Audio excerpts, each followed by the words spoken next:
Welcome to Disaffected. I'm Joshua Slocum, and I am frazzled. Thank you for joining me for Disaffected on the Road, the show where we talk about stupid medical professionals and my family's problems through a snarkological lens. All right, so why am I coming to you unshaven? Again, no suit jacket, because I'm a complete liar. You're never going to believe anything I say ever again. Well, my family had a medical emergency this week, so this is going to be a short one and a little bit of a disorganized one. The emergency is going to be fine. I will tell you all about it because I don't want you to worry. This week, my sister nearly died of meningitis. She is recovering right now. I have visited her in the hospital twice. I'm not ready to let my guard down, but it does appear that she's going to get through this acute emergency. I'm going to tell you a little bit about her condition to set up what I'm going to tell you about my sister's experience at the hospital. So my sister's 42 years old and has so many chronic medical problems that you would think she was somebody significantly older. Like many children who come from families like ours, particularly girl children, my sister has a severe autoimmune disorder that looks sometimes like MS, sometimes it looks like Parkinson's disease, sometimes it looks like other diseases that you've heard of, but nobody can figure out exactly what it is. They think they have figured out what it is now.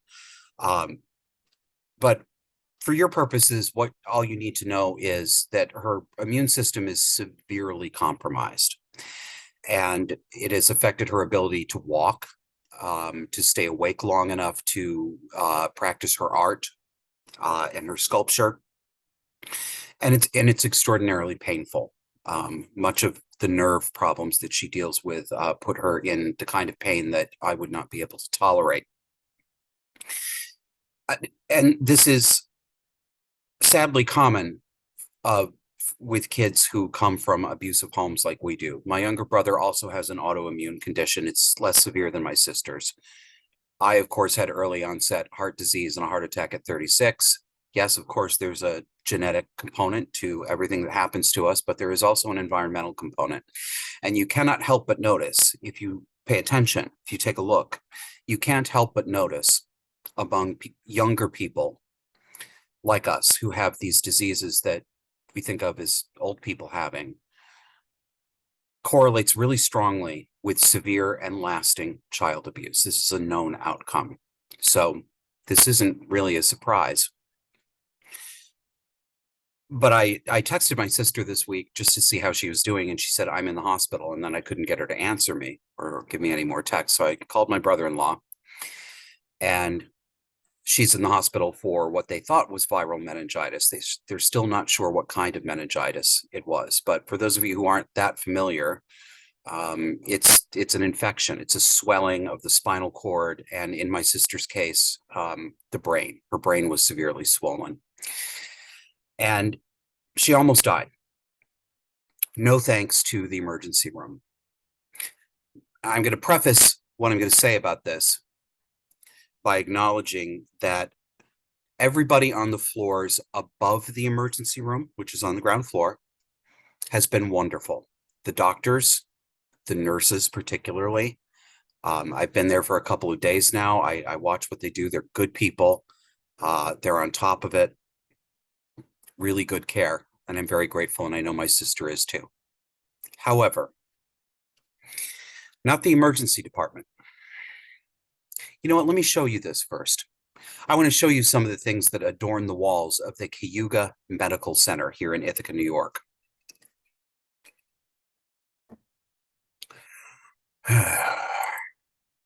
Okay. Oh, of course, I have a screen open, but Zoom won't show the screen that I have ready as shareable. So I'm going to pause this for a moment and get right back to you. Okay, we're back. Let's see if this works now. All right. Doodly doo. All right, so take a look at your screen here. and I will read it for those of you on audio.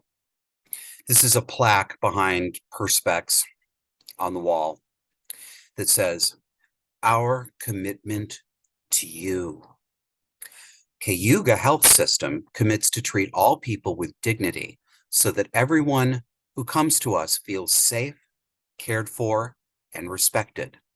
We will support the growth of our employees and the health of our community by embracing the rich diversity of social and cultural identities, needs, and life circumstances of all people.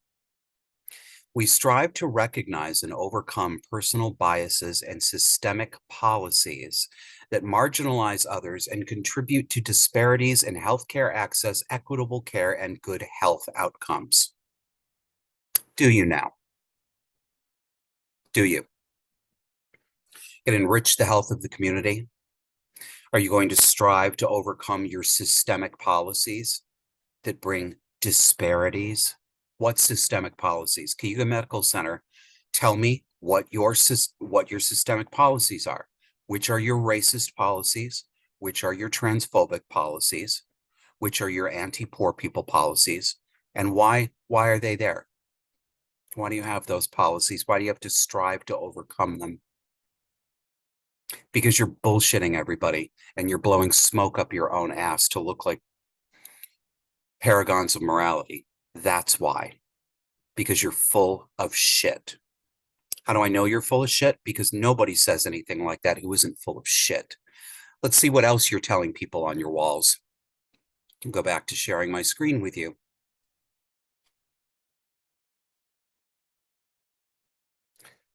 Look at this. It looks like a World War II. It looks like a cross between a US World War II Rosie the Riveter style propaganda campaign and actual Soviet propaganda. We've got 3 nurses, and they're all women, except you know that the one on the left is supposed to be non-binary because she has a short haircut that is also stupid and shaved up one half side of her head. They're all looking with that smug, arrogant look on their face off into the distance. And on a slant, we've got this text: "Healthcare heroes, we honor you. We thank you!" Exclamation point. Give me a break. Who does this? Who promotes themselves like this? No. It's not the management at the hospital trying to give a thank you to the nursing staff. It has nothing to do with that. It is the management at the hospital trying to look extra good. Look at the good I do. Look at the heroes we are. This is so vainglorious. So this is the second thing I see when I walk into the hospital. The first thing I encounter, of course, are the 20-year-old young women at the visitor's desk who give you the little sticker to put on your shirt, who are still being instructed, of course, it's not their fault, but they're still being instructed to play COVID theater. So everybody who comes into the hospital has to wear a mask. I said a year and a half ago on this show that this shit is never going to end, that we're never going to see the end of the plexiglass dividers that are now at banks and grocery stores and between you and your dentist's office. And I was right. Of course I was right, because we still haven't seen the end of it. Nobody's taken them down in my area. Maybe in yours they have.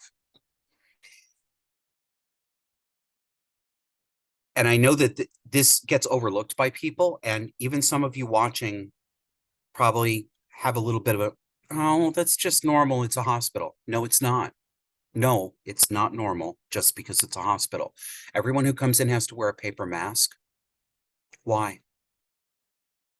Because COVID, right? No. Why? We know that paper masks don't protect people from respiratory viruses. We know that they don't filter them out. They never did have that capacity. They didn't have that capacity during the alleged pandemic, and they don't have that capacity now. But now it's just normal for a hospital. I mean, it's a hospital, so you can understand, right? You can understand that. No, I can't understand that because it's stupid. These are the people making decisions at hospitals that we are supposed to trust our medical professionals who know scientific medical facts about what is contagious and what isn't. And we're supposed to trust them to diagnose a variety of ailments and to treat those ailments. How am I going to trust an institution that now has an everybody wears masks all the time policy, which don't do anything, and we're simply pulled out of somebody's ass and from the portfolio of Kimberly-Clark paper products? Because our CDC and the goddamn White House decided that we needed to all have a visible symbol of what we were doing to care for our community. I don't trust these people. And it's no good telling me that they know too, because I already know that they know. I already know they know it doesn't do anything. They know it, and yet they continue doing it. That's even worse. None of these doctors, none of them have enough clout or enough pull to get some of their colleagues together and say, stop this nonsense. No. It's that no one has, because no one has the courage. That's what I think. And of course, once we get into the room, as soon as I got into my sister's room, yes, I know. I hear you. I hear you. But your sister has an autoimmune condition. Yes, she does. That's right. And my paper mask won't make a difference for that. It never did make a difference. There was never a time when people with autoimmune diseases were protected by other people wearing masks over their nose. That was never real, and it's not real now. Okay. So my sister's not wearing a mask. I take my mask off. Nobody says anything. We've got nurses and doctors coming in and out all the time. They're all wonderful, by the way. Again, no problem with these people. I love them. And yes, I thanked them for their good care of my sister. They don't care about this. They know they're wearing their masks because they're told to. I understand that. But this is theater. And as I came in this morning, I'm getting ready to go up to see my sister, and I stop at the visitor's desk. And the young woman says to me, well, I think that she says to me, what is your name? So I keep spelling my name. She's looking on a thing. She can't find my name. I'm not quite sure what she's looking for, because why would they have my name? I'm a visitor. This goes on for about 1 minute and 30 seconds while she's consulting with her colleague. And then she says, wait, what room is the patient in? I told her the room. Oh. So what's going on here is I can't hear what she said because she's speaking to me through a mask. She's speaking through a mask. I thought she was asking for my name and she was asking for my sister's. So I know, small annoyance, but small annoyances add up. This is pointless. And then, okay, just a second, we're getting the temperature check. Oh, yeah, temperature check. Oh, where is that? Where is that? Okay. Okay, you're all set. Was that a magic wand? Did it say that my temperature was within a degree of normal? Seriously, you people are the medical establishment. We're supposed to trust you. What a joke. So let's talk about the emergency room. My sister woke up earlier this week, unable to speak, unable to move, awake, frightened. And my brother-in-law turns over in bed and says, what's wrong with you? And she can't really get anything out. Should I call 911? Yes. Call 911. By the time she gets to the hospital, she's in full delirium because her brain has swollen. She has meningitis. So she cannot think clearly. She does not know where she is. She proceeds to take her clothes off and talk nonsense at people. And the only sensible thing she could do was beg for help because the pain in her head was so severe. And my sister has dealt with a lot of severe pain far beyond anything I've ever experienced. I can't imagine how awful this was for her. And the staff are observing this. Do you know how long they kept her in the emergency room, sitting in chairs, not being treated? 11 hours. 11 hours. During which she almost died.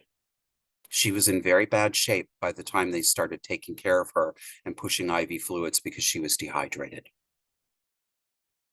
Why did they keep her for 11 hours? I hear triage, right? Right? It's triage? No, it wasn't just triage. They said that she was a presumptive barbiturate case. That's drugs, heavy tranquilizers, barbiturates, presumptive barbiturates. So she was either drug seeking or she was on drugs. Now, what you need to understand about Cayuga Medical Center in Ithaca, New York, is that it's part of a comprehensive local hospital system, which means they have a computerized chart and records sharing network. My sister has so many doctors. She has a neurologist, she has a rheumatologist, she has a general practitioner, she has nurses' aides, a whole panoply. And she's been being treated in this system for at least 15 years. My sister's life is all about medical appointments. That means that there's a huge, huge record of her diagnoses and her hospitalizations right at their fingertips, right in the emergency room, right there at their desk. All they have to do is push that button. Did anybody check her chart? No. No, they didn't.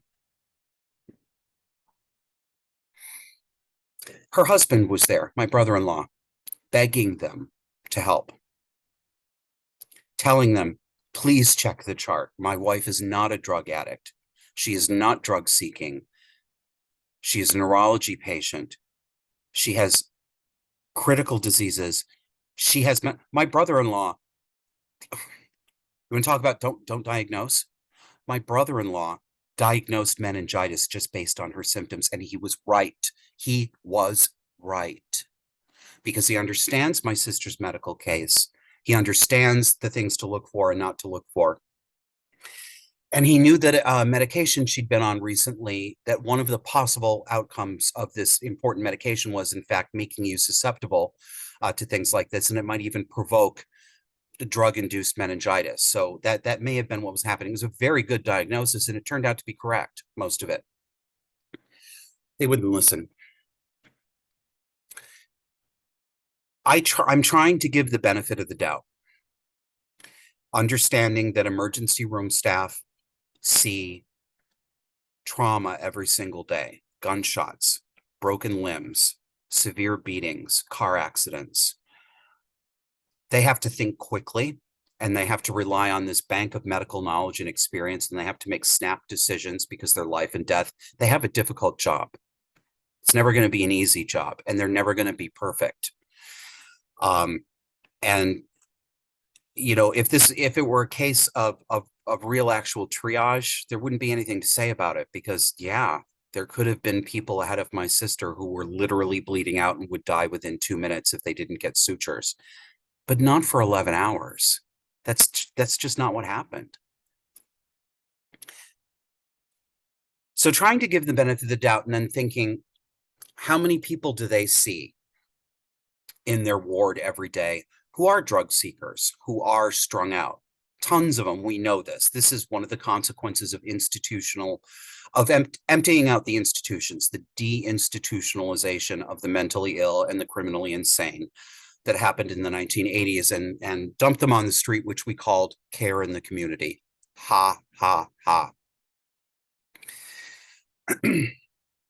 Okay, I understand that. I understand that a doctor or nurse in the ER does not want to collude or collaborate with a drug seeker. They don't want to help keep this person addicted to something. They don't want their system used by someone who actually needs help to dry out. Absolutely fine. But I ask you this. Weigh out the consequences of a choice like this. Is it better or worse to make sure that you never unwittingly give a drug addict a little bit of oxycodone? Is the price for that worth letting somebody die? Of misdiagnosing, of being so one-track minded that you cannot see a woman in front of you, a 42-year-old mother who is obviously not living out on the streets, is obviously not a mess.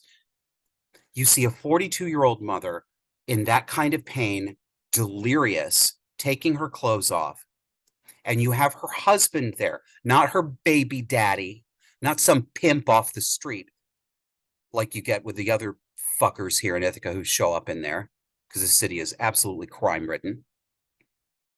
And he's telling you that he knows her medical history. He's telling you that her chart is in there, that you can see who her doctors are, that you know these doctors, you talk to them, and they won't listen. Was it worth it? How many people are dying because of this? Because it is so evil to make a mistake. We don't want to make the mistake of giving one morphine-derived drug to one drug addict. That would be worse. So let 1,000 innocent people die because we're suspicious of them. So this is very frustrating, makes me very angry. Maybe there's more to the story, but I doubt it. I've heard these tales for years now, coming out of my family. You have no idea. Well, some of you do actually. The idea how hard my sister and her husband have had to work to get my sister's condition taken care of. She's basically in the position of having an orphan disease. I'm not even going to get into the details because it's boring. But she has a condition, one of her conditions that seems to be driving most of her neurological problems is so rare that there's only 1 or 2 places in the United States where they have a doctor on staff who has even heard of the disease, let alone understands it. And that doctor is not here in Ithaca. So that's always going to be a problem for people with orphan diseases. There's not enough research out there. But come on, folks. So, and it, you know, as I was sitting and waiting for the nurses to help my sister go to the bathroom, get a sponge bath, I was waiting outside to give her some privacy. I'm sitting in front of the nurses station, just knitting a little bit, looking at my phone. And of course, listening to the chatter from the nurses, as one does. And again, great people, not dunking on them. But this is another illustration of why I have such a hard time trusting so-called medical professionals now. So these two, man and woman, 2 nurses, are talking about their diets. They're talking about wanting to lose weight. But fighting the urge to eat all the delicious summer foods. It's August now. The sweet corn is coming out, and the sweet corn from around this part of the middle of New York State, upstate rural New York, is really good sweet corn.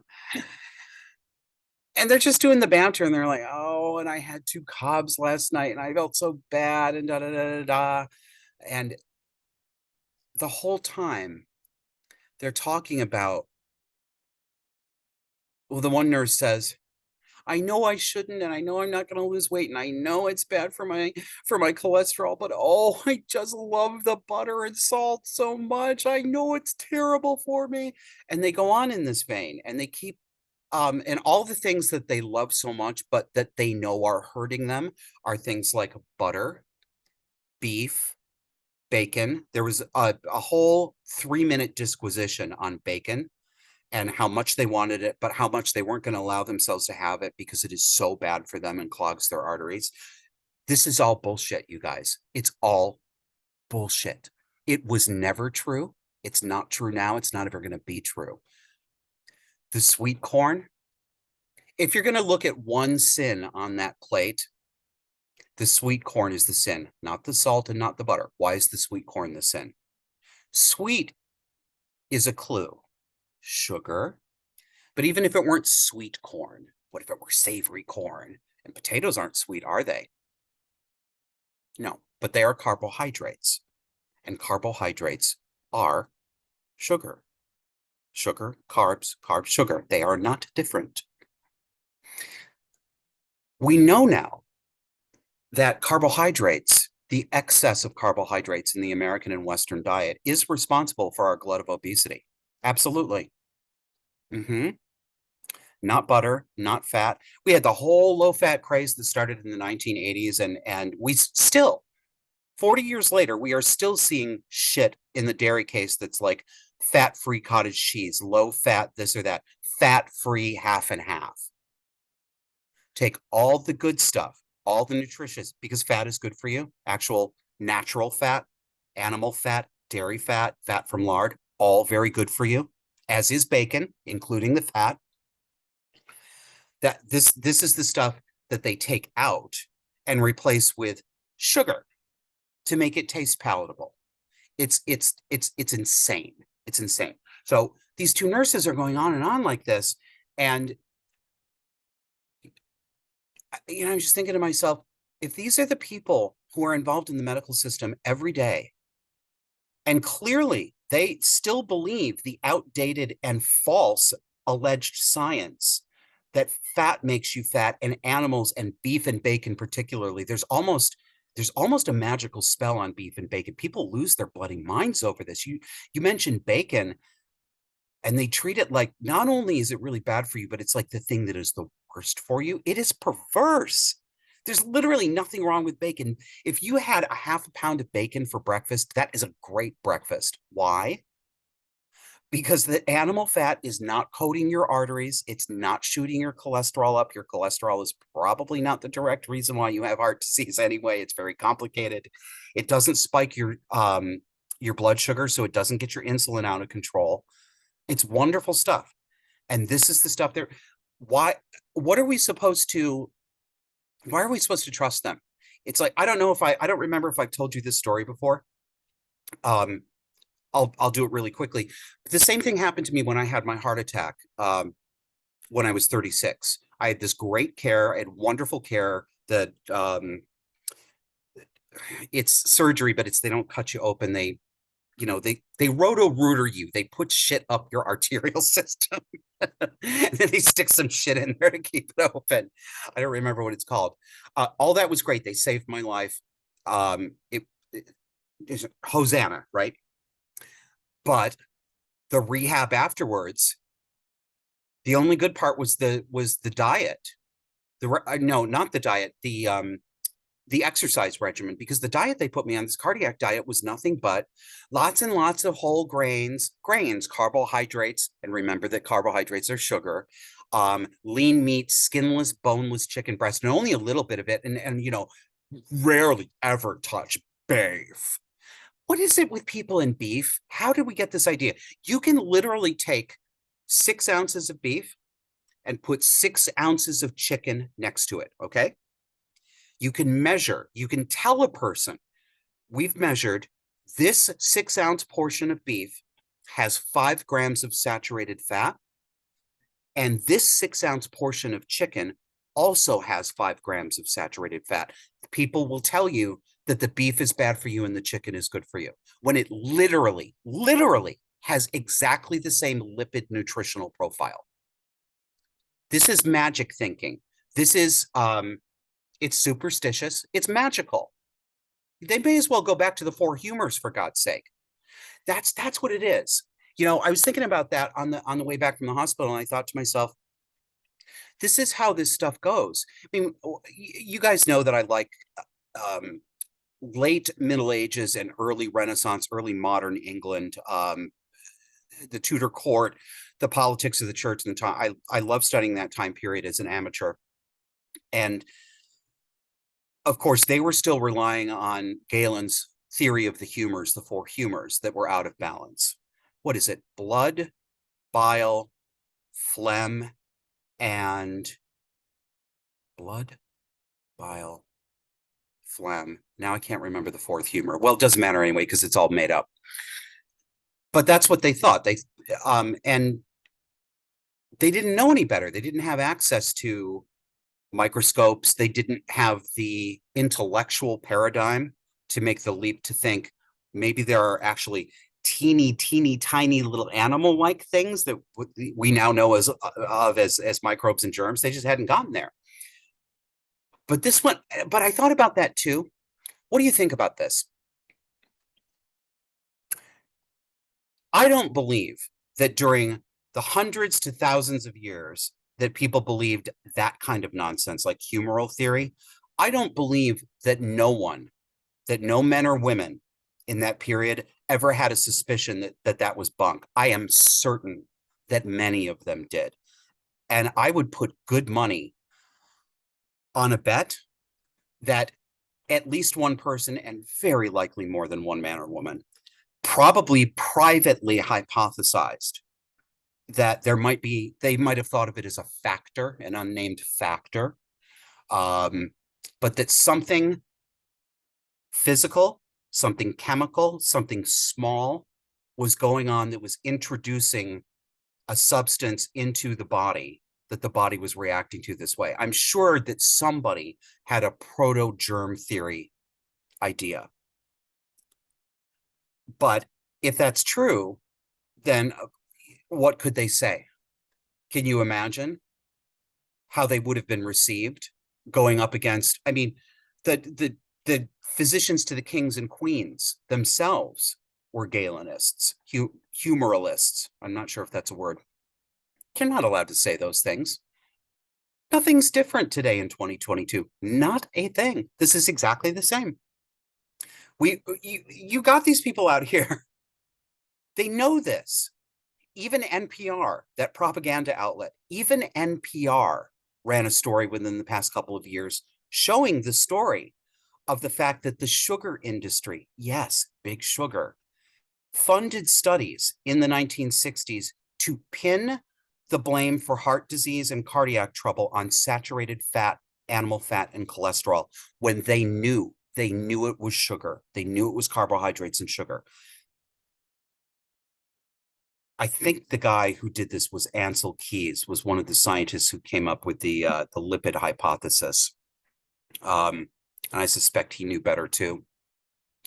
And they won. They won. That became scientific dogma. It became medical dogma. It is still medical dogma. 40, 60 years later. Even though even the liberalist of the liberal press, NPR, acknowledges that it isn't true, it's still the truth. So don't wonder, I suppose, why smart, intelligent, dedicated people will not stick their nose up and say, I'm not wearing a mask anymore. This is nonsense.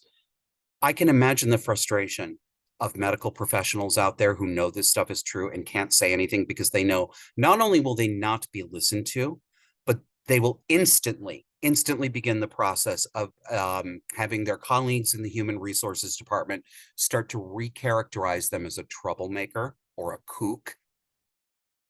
It's the same thing. This is how people work. We are absolutely no different and have not made 1 inch of progress in all of these years. We might as well simply go back to talking about the 4 humors. Okay, one more funny story, because I don't have any notes for you guys this week. Kevin said, just sit down and let it go and all this stuff. So that's why I'm bitching about my personal life right now. Hopefully it's in some way entertaining to you, because I know you come for fresh, quality entertainment every week. Ithaca, New York, okay? You guys have heard me talk about Burlington, and I call Burlington mini Seattle. Well, Ithaca's like that too. Woke, woke, woke, woke, woke, woke, woke, woke, woke, woke, woke, woke, woke, woke, woke, woke, woke, woke, woke. Oh my God. They have just as many. In this house, we believe that women's rights are human rights. They have that. They've got the houses are decked out in BLM and trans flags. And I've noticed this too. The newest BLM flags are even creepier because they've, that power fist symbol. You realize, right, that that's a Marxist and a communist symbol, that has a history. It wasn't just something that was made up in the late 20th century in the United States. That's literally a Marxist communist thing. Well, it's BLM's logo now, and they're doing candy cottaging with it. For those of you who haven't heard my episodes where I talk about candy cottaging, that's my term for disguising yourself as someone sweet, gentle, loving, or safe in order to lure the naive in so that you can harm them. And it comes from the folklore Hansel and Gretel. The witch candy cottage, literally. She built a cottage. She built her home out of gingerbread and windows of spun sugar and gumdrops, and so that she looked like this kindly old lady who had a house made out of sweets, and the little children coming through come in there. It's just like the guy sitting in the plain unmarked van, trying to hand out candy to kids. So BLM is candy cottaging now. The newest iteration of their flags has all gone to somewhere between pastel and neon colors. So the fist now is in sort of a warm rose color, and there's little hearts, all rainbow hearts everywhere, with this fist, right? That's striking a blow against the man, but it's a feminine fist, and it's really a loving fist. That shit creeps me out. That's what's creepy. It's bad enough what they want to do, and it's bad enough that they get away with it because these people do not want to help anyone. They want power for themselves. But it's infinitely worse when they dress it up in imagery and colors and language that is literally childlike and looks like a predator's lure for children. So that's Ithaca. But Ithaca is something else. As I'm driving back from the hospital yesterday, I'm looking at a group of 3 people walking down the street. Just walking down the street. They're middle-aged, middle-class white people. They're almost certainly Cornell University faculty, something like that. The one dude is walking down the street wearing a bike helmet. There was nary a bike in sight. He's just wearing a bike helmet. And I confess to you that as I was coming closer, I thought, oh no, surely not. I thought he was an old school special. The guy where we're all special, so he's got to have a helmet on because he's always falling down and being spastic, and he's gonna hurt his head. No, he's obviously one of the woman's husband, and they're just talking along. He's just going along with a bike helmet. I said this to a couple friends, and they said, why? Well, obviously safety first. But what safety? I don't know. But isn't he a good boy for being that prepared? I think so. All right, folks. I'm sorry this was sort of a grab bag, pick a mix on the road show. I did want to get something out there.